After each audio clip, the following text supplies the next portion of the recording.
All right, so today I want to show you how to back into a number without using any algebra in Excel, because it's actually extremely easy and you don't have to keep changing your input until you get to said number. You use one little function and it's pretty amazing. So let's say we've got this sort of setup. We've got revenue of this, expenses of these, and we want to know how much of a bonus to pay ourselves if we want to hit net income after income tax provision of about 5,000. We'll say we want to hit 5,000. All right, so we want this 34 to be 5,000. Okay, now we can't, and I also factor in some taxes on bonus and the income tax provision based on pre-tax gross income. So what we could do is go up here and go, well, let's see, let's pay myself 50,000. Well, that's not going to work. 30,000.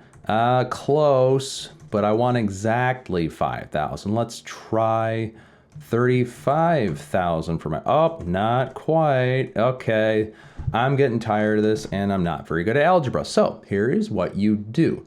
You go over here to data, you go to what if analysis and hit goal seek. This is absolutely amazing. It was a game changer when I found it. What you want to do is set cell. You want to set this one, because this is the number you're trying to back into, to hit 5,000. You want to set it to 5,000.